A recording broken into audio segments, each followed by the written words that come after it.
Hello my dear students, कैसे हैं आप लोग। आशा करते हैं अच्छे होंगे, स्वस्थ होंगे और मन लगा कर पढ़ रहे होंगे। और पढ़िए आप लोग सब लोग अच्छे तरह से, क्योंकि एग्जाम बहुत नज़दीक आ रही है।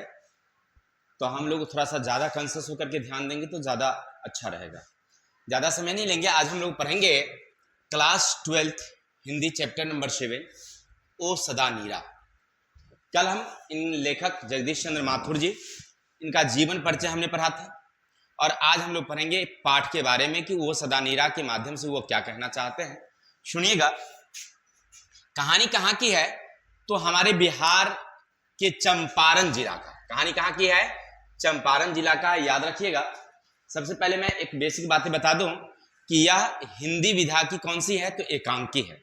याद रखिएगा, अगर पूछा जाए आपसे कि ओ सदा नीरा कौन सी विधा है तो एकांकी। कहाँ से लिया गया है तो उनकी एक कहानी थी, सॉरी भूल गए हैं, थोड़ा सा एक नजर बता दें आपको।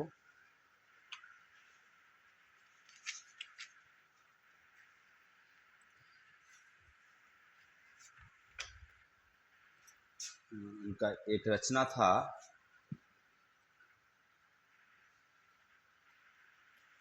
बोलते क्षण, सॉरी हाँ, उनकी एक रचना थी बोलते क्षण, इसी से लिया गया है। ठीक है, याद रखिएगा कहां से लिया गया है। बोलते क्षण उनकी एक रचना थी, उससे ओ सदा नीरा लिया गया है। तो दो बातें ऑब्जेक्टिव याद रखिएगा। सबसे पहले ये किससे लिया गया है तो बोलते क्षण से, और ये क्या है एकांकी। कहानी है चंपारण जिला की। जब ये बिहार में थे तो इनको एक बार चंपारण जाने का मौका मिलता है। जब चंपारण जाते हैं तो वहां पर पहले की जो क्या स्थिति थी और अब क्या स्थिति हो गई है, इन सब के बारे में वो चर्चा करते हैं, देखते हैं, सुनते हैं। वहाँ की जनजाति, वहाँ के रहन सहन, सब के बारे में, और उन्हीं के बारे में लिखते हैं ओ सदा नीरा। ओ सदा नीरा का मतलब क्या होता है समझिएगा कि वहाँ एक गंडक नदी है जिसको नारायणी नदी के नाम से जाना जाता है और सदा नीरा के नाम से भी जाना जाता है। सदा का मतलब होता है हमेशा और नीर का मतलब जल, माने वैसी नदी जिसमें सालों भर जल भरी रहती है।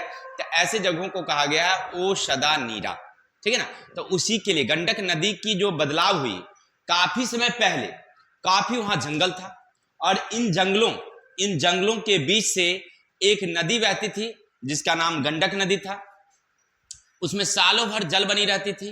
वहां का मौसम बहुत सुंदर था, लेकिन धीरे धीरे वो जंगल कट गए और कटने के बाद वो नदी में जो बाढ़ आती है, विकराल बाढ़ आती है, ऐसा विध्वंसक बाढ़ कि समझिए कि वहां के जनजीवन को काफी प्रभावित करती है। तो जंगल कटने के क्या कारण थे, बाढ़ के क्या कारण, इन्हीं सब के बारे में वो उन्होंने बताया है। सुनिएगा, कहानी शुरू होती है।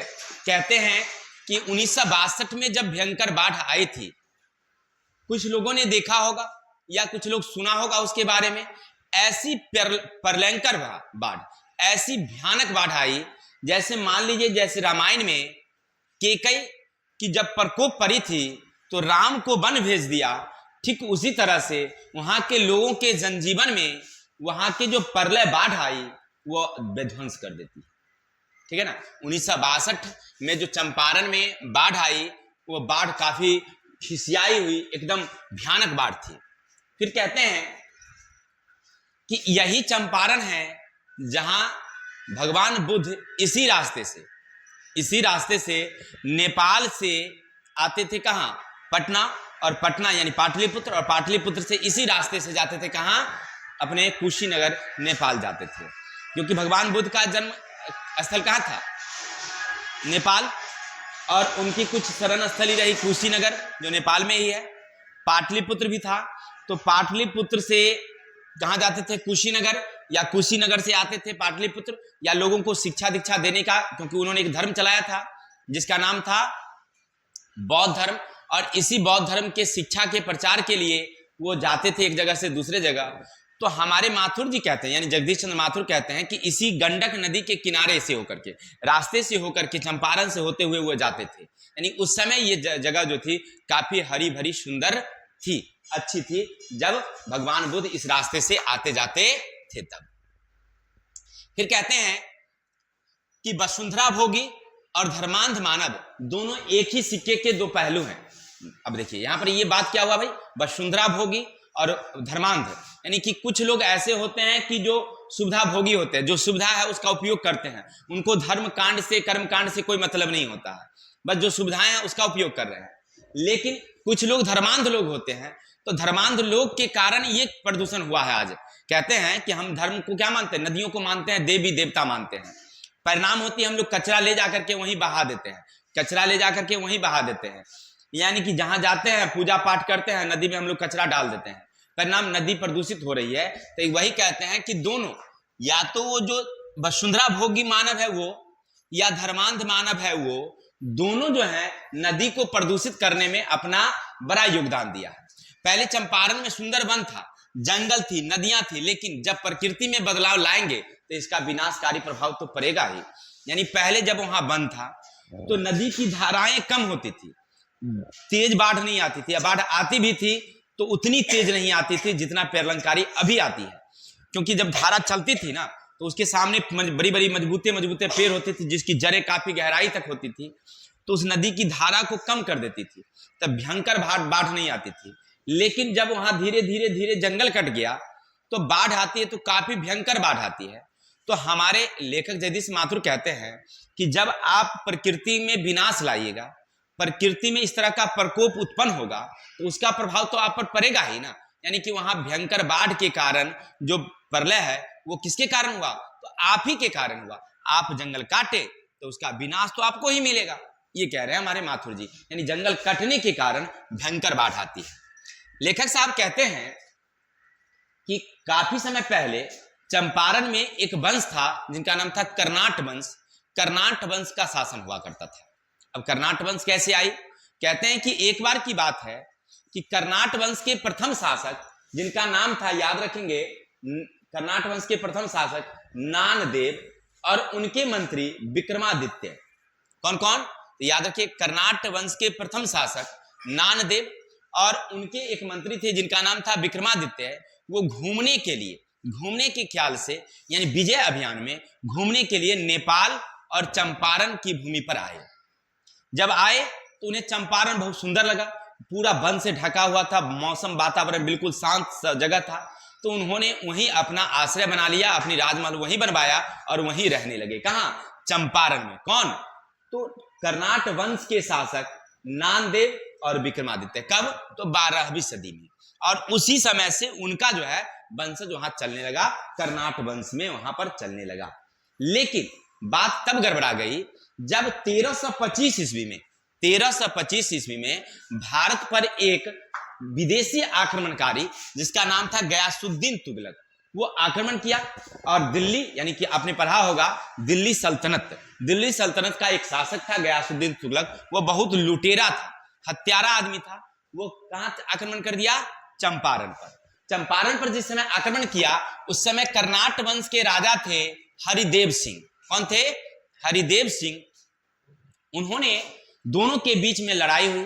वही जो गंडक नदी थी, गंडक नदी के किनारे जो जंगल था, उसी जंगल के किनारे गयासुद्दीन तुगलक की जो सेना थी, भीड़, वह खड़ी थी, और दूसरी तरफ हरिदेव सिंह का जो सेना था वो खड़ी थी। बीच में जंगल था। गयासुद्दीन तुगलक अपनी घोड़े से उतरता है और तलवार से जो है वो जंगल को काटना शुरू कर देता है। विशाल विशाल शाखाएं जब वो काटने लगता है तो बहुत सारे जंगलों को वहां से काट देता है, और इसके बाद उस सेना को मार करके, माने हरिदेव सिंह के जो सेना थे उसको मार करके और उस पर अपना चंपारण पर अपना अधिकार फैला लेता है। कौन, गयासुद्दीन तुगलक। कहते हैं कि जब उसने जंगल काटना शुरू किया उसी दिन से जंगल कटना शुरू हो गया। उसी समय से, पहले जंगल नहीं करती थी। ये गयासुद्दीन तुगलक जब वहां पर आया था तो उसने जंगल काटा, उसी समय से जंगल कटना क्या हो गया, शुरू हो गया, और तब से करते ही जा रहा है, लगातार करते चला गया। ठीक, जब वो जंगल कटा तो क्योंकि काफी समय से वहां जंगल थी, बहुत सैवान पत्तियां गिरी थी, वहां की मिट्टी बहुत उपजाऊ हो चुकी थी। जब वहां पर जंगल कट गया तो वह खाली जगह हो गया, तो वहां के लोगों ने उन जगहों पर खेती करना शुरू किया। जैसे खेती किया, बहुत उपजाऊ जगह होने के कारण उत्पादन बहुत ज्यादा हुई, वहां के लोग जल्दी अमीर होने लगे, माने वहां की उत्पादन बहुत ज्यादा होने लगी थी। इसको देख करके अंग्रेजों ने भी अपनी कदम वहां पर रखी। क्लियर, अब अंग्रेज आ गया। कौन, गयासुद्दीन तुगलक के बाद वहां पर किसका आगमन हुआ, अंग्रेजों का आगमन हो गया। अब अंग्रेज जब वहां आई तो वहां पर खेती कराने के लिए बाहर से कुछ जातियों को लाई। सबसे पहले एक थारू जाति और एक धांगर जाति को लाई। पहले लाई थार जाति को, थारू जाति जनजाति नहीं है, वो कहती है कि हम जनजाति नहीं, हम एक प्रकार की जाति हैं।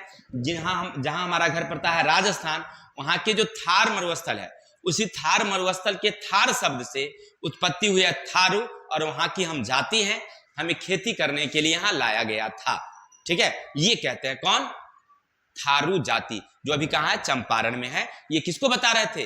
तो हमारे लेखक जगदीश चंद्र माथुर जी जब घूमने गए थे, वहां पर गए हैं चंपारण में, थारू जाति से मिले हैं, तो उन्होंने बताया कि हम जनजाति नहीं हैं, यानी हम आदिवासी समाज के लोग नहीं, हम जाति हैं। कहाँ रहते थे हम लोग? राजस्थान के थार में रहते थे, वहीं से एक शब्द उत्पत्ति हुई है थारू, और हमारी जाति जो है वह थारू जाति है। हम खेती करने के लिए यहाँ लाए गए थे।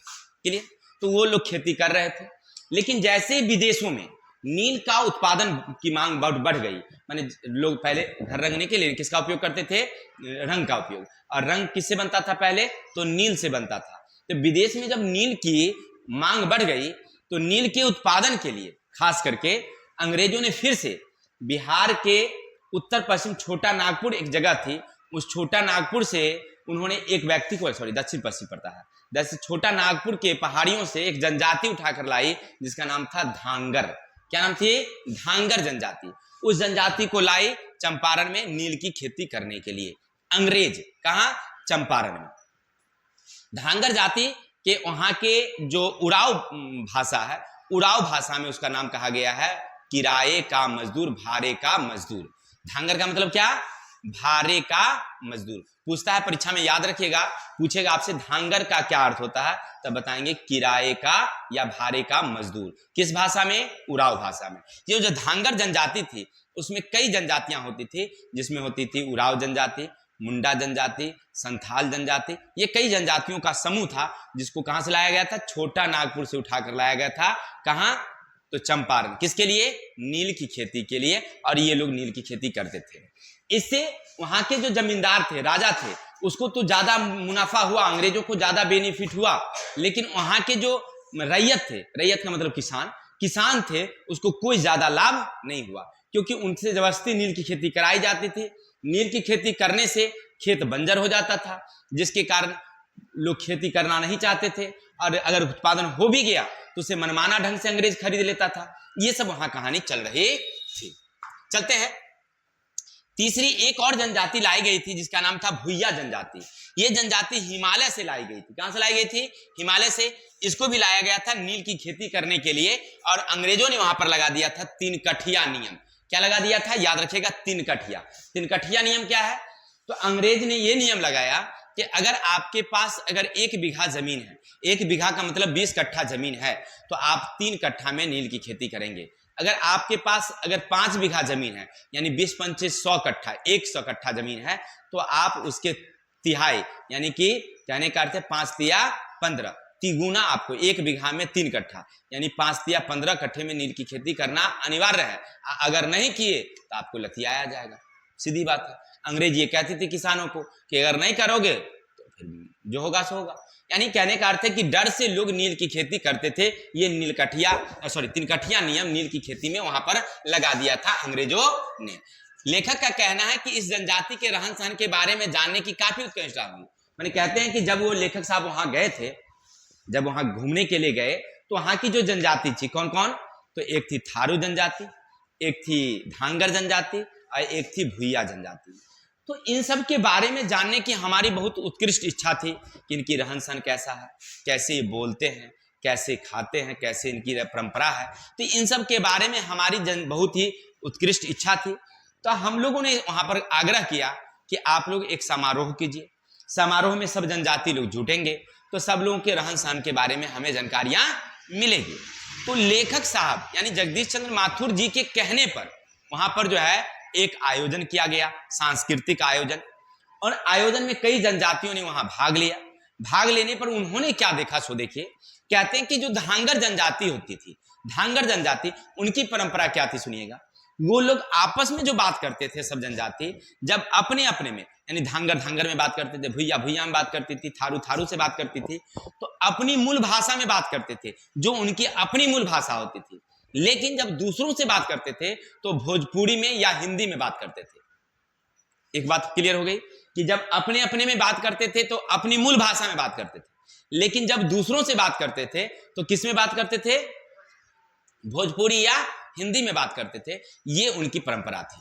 चलिए, उन्होंने देखा उस समारोह में कि वहां के लोग जो है ना अनाज को रखने के लिए किसका उपयोग करते हैं? तो सीक से बनी हुई डलिया का। अभी भी अपने गांव में भी होता है, जब शादी विवाह होता है, मटकोड़ होता है या शादी में जो डाला जाता है उसमें देखेंगे सीक यानी बांस का होता है ऐसे हम लोग, लेकिन छोटी छोटी डालियां बनाने के लिए लोग किसका उपयोग? पतले पतले खर का उपयोग भी करते हैं और उसमें विभिन्न प्रकार के रंग का उपयोग करते हैं। आपके घर में दादी नानी होगी जो बूढ़ी होंगे तो उनको वो सब बनाने आता है। अब के लोगों को तो बनाने भी नहीं आता है। पहले लोग सीक को ना मुड़ मुड़ के उसमें पन्नी एक धागा लपेट करके या उसमें और सारे चीजें ऊन लपेट करके या खर को ही लपेट करके और उसको सी करके डलिया बनाते थे सुंदर सुंदर।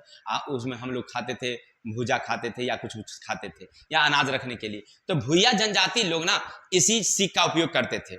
उनमें एक परंपरा थी कि जब घर में कोई नई नवेली दुल्हन आती थी तो उनको जो है उनके पति जब खेतों में काम करते थे तो उस औरत को, जो नई नई दुल्हन आई है, उस औरत को सुंदर कपड़ा पहनती थी और इसके माथे पर एक ना पीढ़ा रख दिया जाता है यानी चादर, जिससे उसको गरे नहीं, और माथे पर वही जो खर का यानी उस लकड़ी सीक का जो डाला बना होता था, दौरा के पर रख करके खाना पानी लेकर के और उसको ठुमुक ठुमुक करके चढ़वाया जाता था। माने धीरे धीरे जाती थी कहाँ? अपने पति के लिए खाना देने के लिए।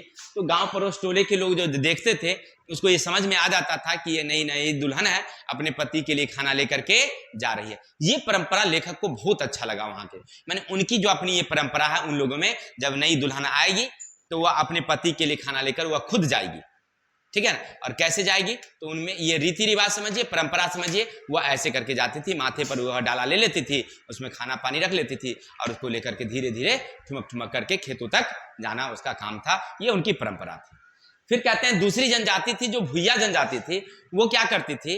वो शाम जैसे ही होता था वो विभिन्न प्रकार के नाच गाना का आरंभ कर देते थे। एक दूसरे को काम बाह में बाह डाल करके आज सब लोग नाचते गाते थे। देर रात तक ये प्रोग्राम चलता रहता था। ये सब जब देखे लेखक साहब तो उनको लगा कि इनकी एक अलग सी परंपराएं हैं, रीति रिवाज है। ऐसा लेखक साहब उन समारोह में देखते हैं, उनको जानने का मौका मिला था। क्लियर? तो जनजाति के बारे में वो लिखते हैं कि वहां के जो परंपरा थी बहुत ही सुंदर है। अब चलते हैं, यही सब के कारण जो हमारा चंपारण है वो बहुत सुंदर बन गया था। कौन कहते हैं? हमारे जगदीश चंद्र माथुर जी कहते हैं। आगे चलते हैं। 19वीं शताब्दी में नील की आवश्यकता बढ़ने पर उत्पादन पर जोर दिया गया और जोर देने के कारण वहां पर कई अत्याचारी नील्हे जमींदार आए, जिनमें एक याद रखेंगे सबसे बड़ा तेगला इंसान था जिनका नाम था एमन साहब। देखिए एमन साहब। अब देखिए साहब किसमें लगता है ये आपको बताए होंगे एक बार। साहब का मतलब होता है जैसे मास्टर साहब कहते हैं, डॉक्टर साहब कहते हैं ना। साहब क्यों लगाया जाता है बताइए? नहीं जानते हैं तो थोड़ा सा बता देते हैं एक लाइन में। जिसके हाथों में जिंदगी अगर होती है उसको कहा जाता है साहब। डॉक्टर के हाथों में मरीज की जिंदगी होती है, वो अच्छा करे खराब करे उसके हाथों में होती है, उसको जिंदगी को वह जिला सकता है, बचा सकता है, इसलिए साहब।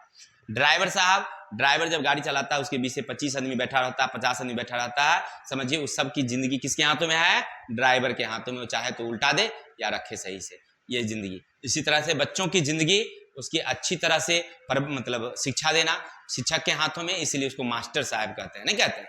तो साहब यानी एमन साहब जो थे वहां का सबसे तेगला इंसान था। कौन? ये अंग्रेज अफसर था। कहाँ का? वहां एक कोठी थी जिसका अमोलवा कोठी कहते हैं। अमोलवा कोठी का वो क्या था? मतलब अफसर था, अंग्रेज अफसर था। तो वहां पर वह क्या करता था? बहुत ही खराब इंसान था। वो क्या करता? वहां के लोगों को जब मन होता था पीटना शुरू कर देता था। कोई गलती हो चाहे नहीं हो, जेल में ठूंस देता था। नहीं होता था उसके झोपड़ी में घर में आग लगा देता था। यहां तक कि वो ऐसा था कि गांव में अगर किसी का विवाह हो तो सबसे पहले उसको नजराना भेजना पड़ता था। नजराना का मतलब कि मान लीजिए आपके घर में अगर किसी की शादी है या कोई समारोह है तो सबसे पहले खाना बनाइए सुंदर सुंदर, फिर उसको ले जा करके और वहाँ या कुछ खर्चा दीजिए, जाकर के कोठी पर दीजिए। किसको? यही एमन साहब को, और कहिए कि हमारे घर में शादी है फलाने तारीख को, ठीक है, उस स्वीकृति देंगे, तब जाकर के शादी होती थी। या मान लीजिए उनको हाथी खरीदना हो, तो मजदूर लोग अपना चंदा करके पैसा देगा, तब वो साहब हाथी खरीदेंगे।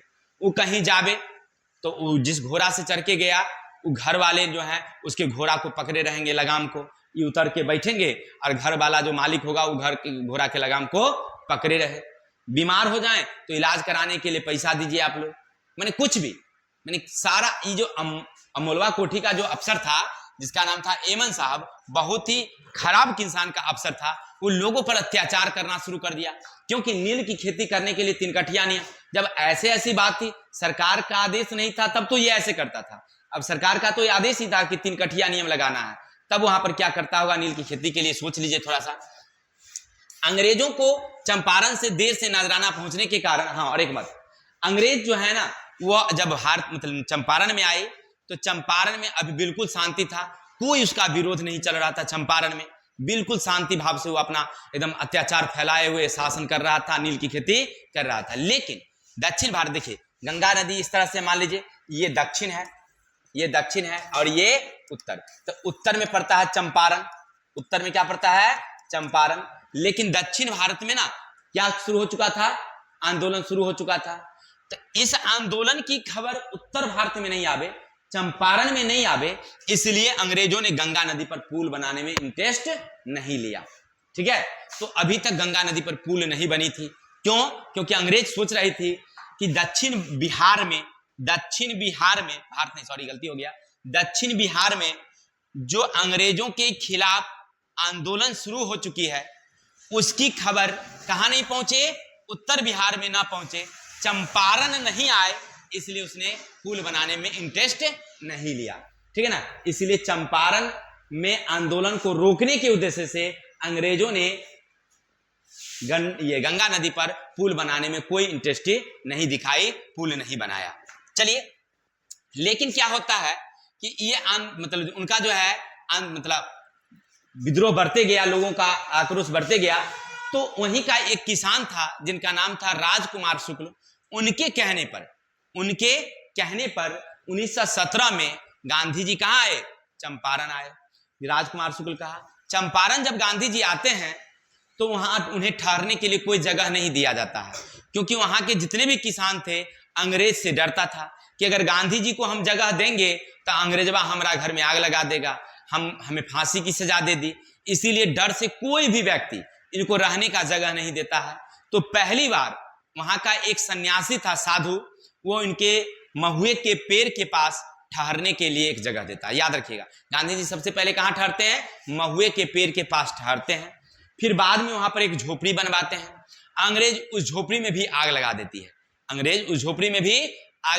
है, अगर आप अभी जाइएगा तो वहां पर झोपड़ी नहीं है, एक खपरेल मकान है, गांधी जी के याद में वहां पर बनवाया गया है। चलिए, अब गांधी जी वहां पर अपनी कार्यक्रम शुरू करते हैं। जब वहां पर पहले किसानों से शिकायत दर्ज करवाते हैं, शिकायत करने के बाद सब कुछ की जांच करते हैं कि वास्तविक में यहाँ पर अत्याचार हो रहा है कि नहीं हो रहा है। तो वहां पर कुछ लोगों से वे मिलते भी हैं, और जैसे हरिवंश सहाय हैं या अन्य प्रकार के कुछ लोग हैं, उनसे वे मिलते हैं। और मिलने के बाद एक बार की बात है कि वह हाथी पर बैठ करके हरिवंश सहाय और ये जा रहे थे। उन्होंने कहा कि अगर आप लोग चाहते हैं कि चंपारण में वास्तव में यहाँ के अत्याचार खत्म किया जाए, तो यहाँ पर सबसे पहले शिक्षा का विकास करना होगा, शिक्षा बढ़ाना होगा। जब तक शिक्षा नहीं होगी, लोगों को अत्याचार से मुक्ति नहीं मिलेगी। तो भाई शिक्षा कैसे हो? तो यहाँ पर स्कूल खोला जाए। स्कूल खोलने के लिए वो निर्णय लेते हैं, और वहां के 3 बड़े शहर, कहाँ के? चंपारण के 3 बड़े शहर, ठीक है, चंपारण के 3 बड़े शहर हैं जहां पर ये स्कूल खोलते हैं। जिस जगह का नाम है, याद रखिएगा, उनका नाम है बरहरवा, भीतिहरवा और मधुबन।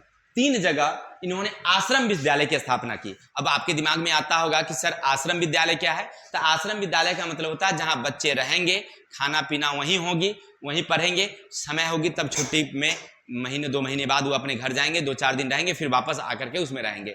ऐसे विद्यालय की स्थापना किए कौन? महात्मा गांधी। और कहाँ? तो बरहरवा, भीतिहरवा और मधुबन में वो उन्होंने स्कूल खोला। क्लियर। अब जब स्कूल खुल गई है तो वहां पढ़ाने के लिए कोई अच्छे टीचर होनी चाहिए, तो वहां के लोग पढ़ाने के लिए भी तैयार नहीं थे, क्योंकि उनको डर लगता था किससे, वहां के भाई जो अभी पढ़े थे आप एमन साहब, जो तेगला जो है अफसर था, उससे वहां के लोग बहुत डरे हुए थे। इसलिए वो क्या करते हैं, बरहरवा विद्यालय के लिए अपने सबसे परम मित्र और बहुत ही तेज तरक्का वकील थे बबन जी गोखले, उनको वो बुलाते हैं। उनकी पत्नी थी अविंतिका बाई, उनको बुलवाते हैं और दोनों को कहते हैं कि आप जो है बरहरवा विद्यालय में पढ़ाने का काम कीजिए। और वहां पर देवदास यानी गांधी जी के एक बेटे थे देवदास जी, उनको भी वहां पर छोड़ दिया जाता है कि आप बरहरवा में रह करके तीनों आदमी वहां के बच्चों को पढ़ाइए। कौन कौन, तो उनके परम मित्र थे बबन जी गोखले, अविंतिका बाई और देवदास, इनको भेजा जाता है। इसके बाद दूसरा स्कूल था मधुबन।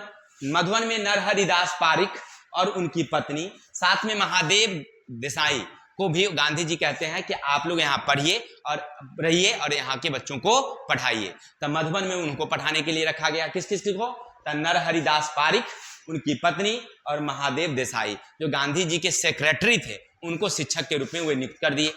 इसके बाद भितिहरवा में पुंडलिक जी और कस्तूरबा गांधी को वहां पर नियुक्त किया गया। पुंडलिक जी और कस्तूरबा गांधी, जो उनकी पत्नी थी, गांधी जी की पत्नी, उनको भी वहां पर रह करके पढ़ाने के लिए कहा गया कि आप लोग यहाँ रह करके पढ़ाइए। गांधी जी भी वहां पर आते जाते रहते थे, देखते रहते थे। लेकिन ये पुंडलिक जी बहुत ही साहसिक व्यक्ति थे, बहुत ही निर्भीक व्यक्ति थे।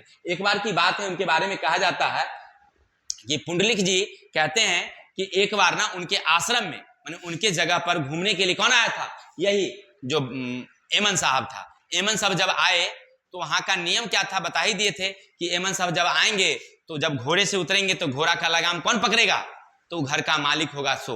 तब पुंडलिक जी बड़ा निर्भीकता से खड़े रहे, लगाम नहीं पकड़े, बड़ा हिम्मत से, धैर्य से। तो इस बात से आश्चर्य उनको हुआ, किसको, एमन साहब को हुआ, जो वहां के अफसर थे। लेकिन कहते हैं कि पुंडलिक जी यह निर्भीकता हमने किससे सीखी, गांधी जी से हमने सीखा, यानी डरना नहीं है, हमें डरना नहीं है। तो ऐसे निर्भीक व्यक्ति पुंडलिक जी उनके साथ में थे। चलिए आगे चलते हैं।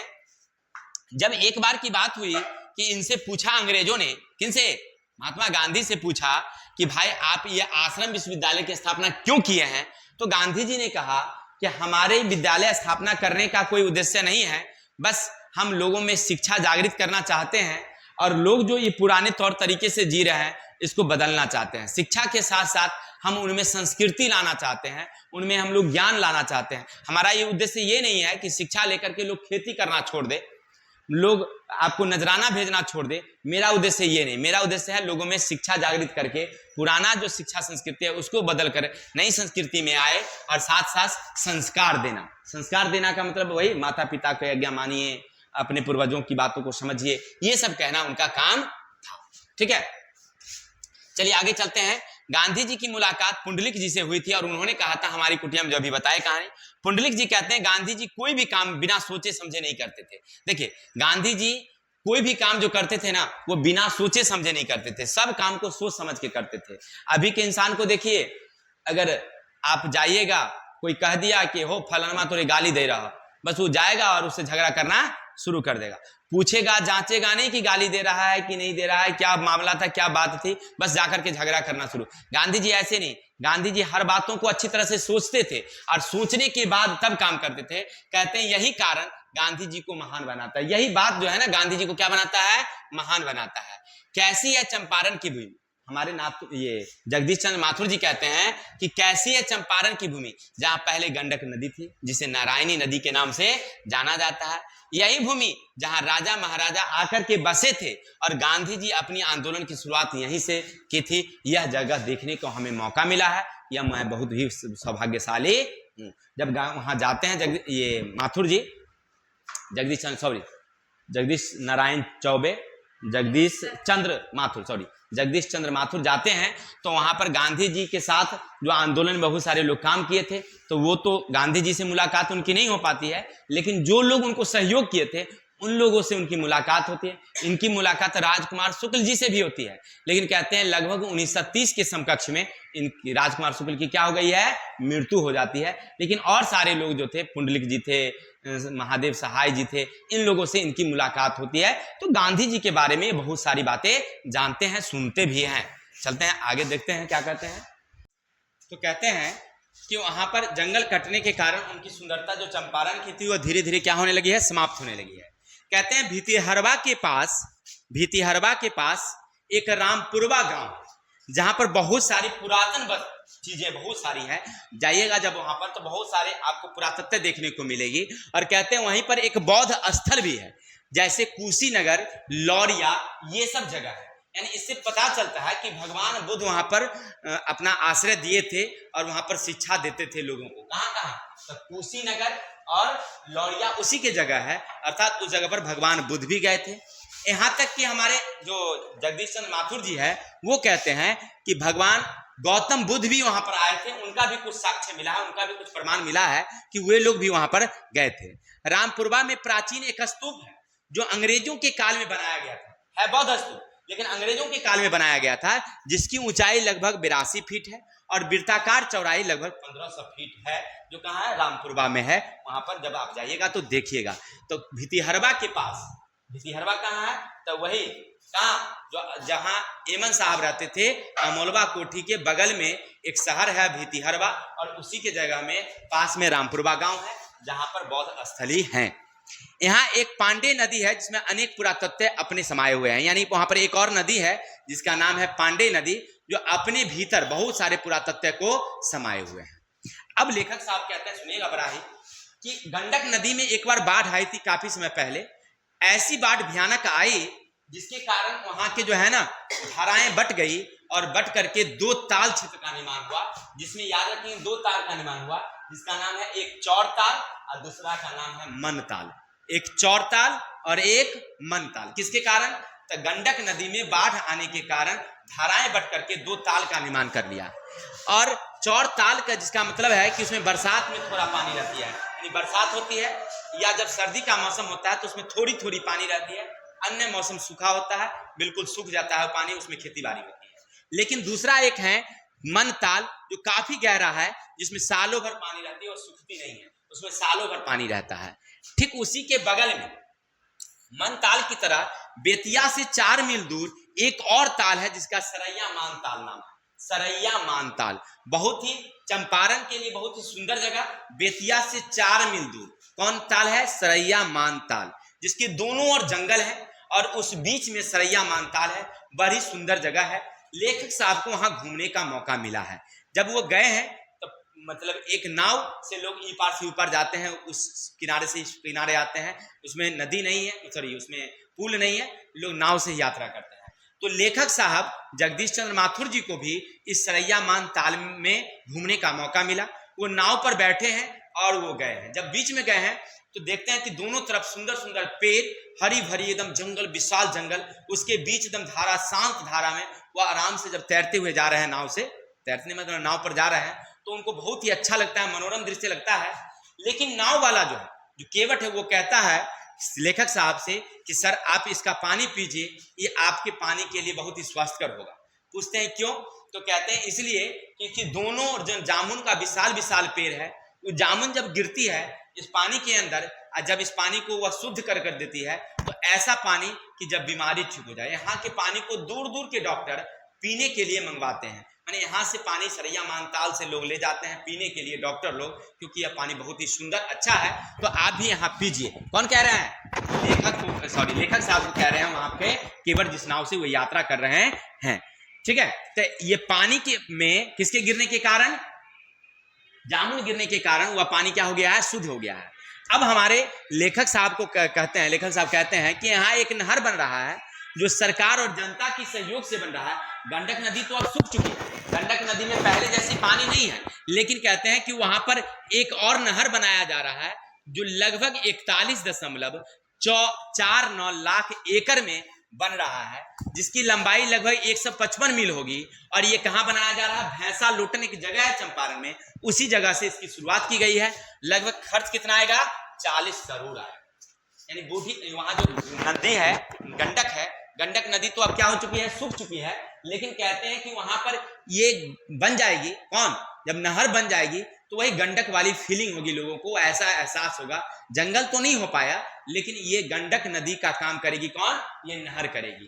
तो कहां बन रही है, तो भैंसा लोटन एक जगह है जहां पर बनाया जा रहा है, कितनी भूमि में, तो 41.4 लाख हेक्टेयर में बनाई जा रही है, जो लगभग कितना होगा 155 मील दूर, और लागत कितनी आएगी, 40 करोड़ खर्च आएगी।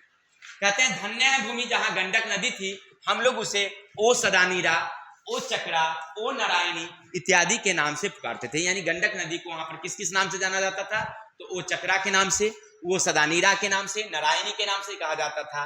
लेकिन कहते हैं कि गंडक नदी तो पहले वाली रूप नहीं ले सकी है, लेकिन हो सकता है नहर बन जाए तो वहां का कुछ लोगों को उससे काम चल जाएगा, कल्याण हो जाएगा। क्लियर। तो ये थी हमारी एकांकी का एक छोटा सा अंश, हमने मौखिक आपको समझाने की कोशिश किया है। तो आप लोग थोड़ा सा अगर नहीं समझे या समझे तो एक बार और वीडियो को प्ले कर लीजिए, फिर देख लीजिए।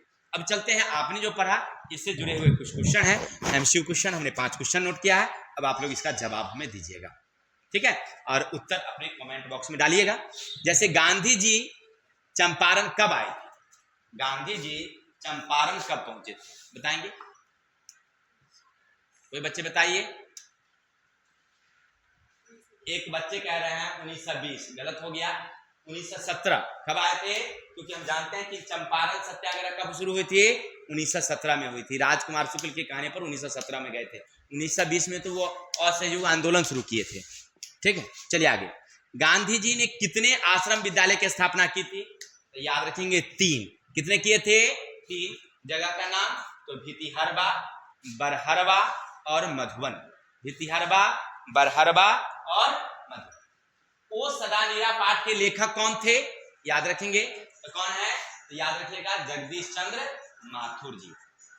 चंपारण में गंडक नदी को किस नाम से जाना जाता है, तो नारायणी नदी, सरैया ताल, गोमती नदी, गंगा नदी, किस नाम से जाना जाता है, तो नारायणी नदी के नाम से जाना जाता है, याद रखेंगे। ओ गंडक नदी को वहां पर नारायणी नदी, ओ सदानीरा, ठीक है ना, इत्यादि के नाम से जाना जाता है, तो यहाँ नारायणी नदी लिखेंगे।